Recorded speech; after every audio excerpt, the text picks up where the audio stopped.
More often than not, when I take the time to get away and spend time in the mountains or nature, I experience something amazing. I form memories and experiences that become the contrast to my daily life.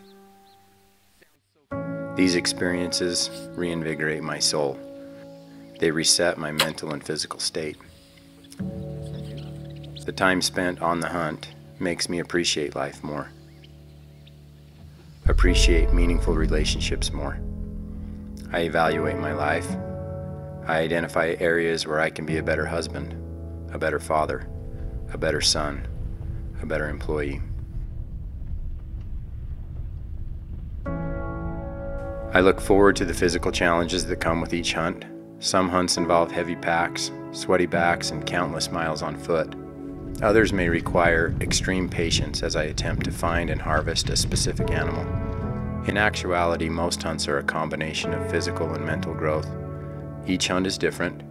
Each hunt is unique.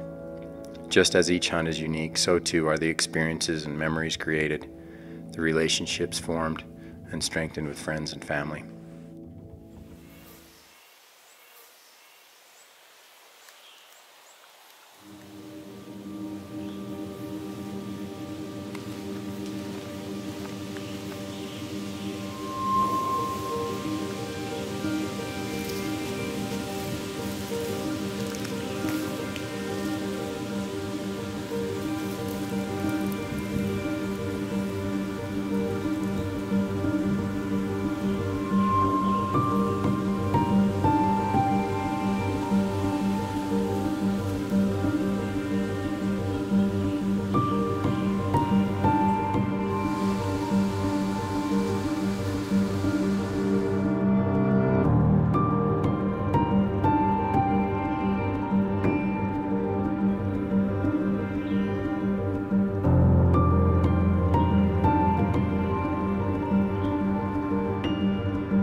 Hey Bear, that's close enough.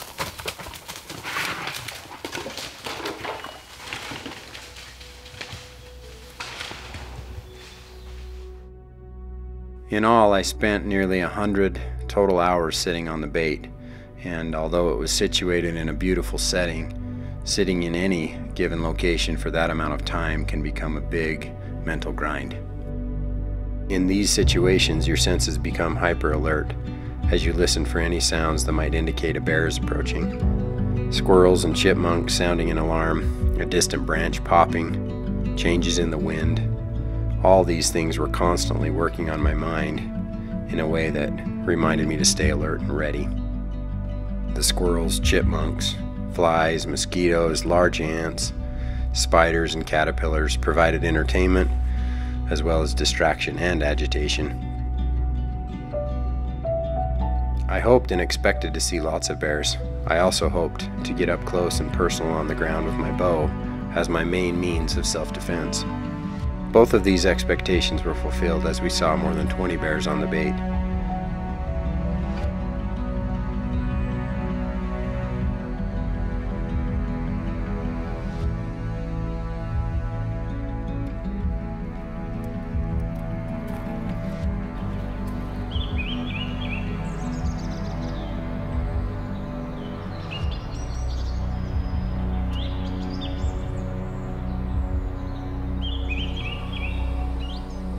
We were able to spend a night camping relatively close to the bait site.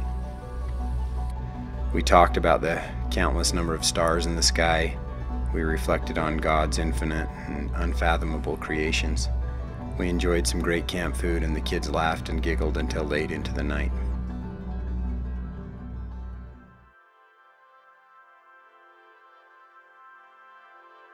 The weather was hot, and cattle had started moving into the bait site, which made less and less bear activity.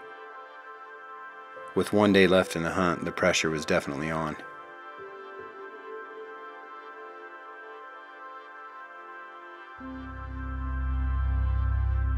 It was amazing to have my daughter there with me when we finally harvested a bear. That experience, being there with her in that moment, is something that I will cherish forever.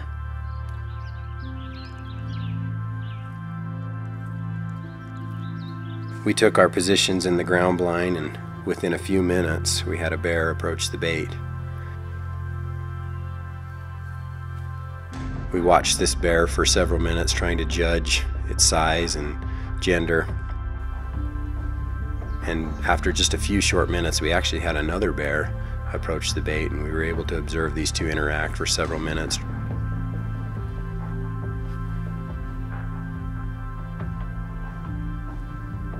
It was obvious to us that the bear on the bait, the original first bear to visit the bait, was much more dominant, as it would chase off the other bear often. And with time running out on the hunt and with dark approaching, we made the decision to go ahead and harvest this bear. So I drew my bow back. We let an arrow fly from about 45 yards. The arrow hit well, broke the bear's offside shoulder, and the bear actually collapsed right on the bait, and we were able to observe this bear expire right there on the bait site as the other bear was still there within 20 or 30 yards trying to figure out what had happened.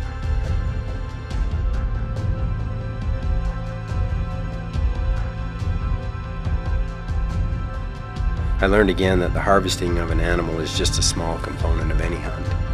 The time spent with family and friends, the interactions and experiences with these amazing wild animals, the lessons of perseverance, are far more rewarding than the actual harvest. I see the hunting experience as a whole. As a young, inexperienced hunter, my focus was on the harvest of an animal. That is what determined my so-called success in the hunt. And although the harvest is still the ultimate goal, it is not what defines me as a hunter.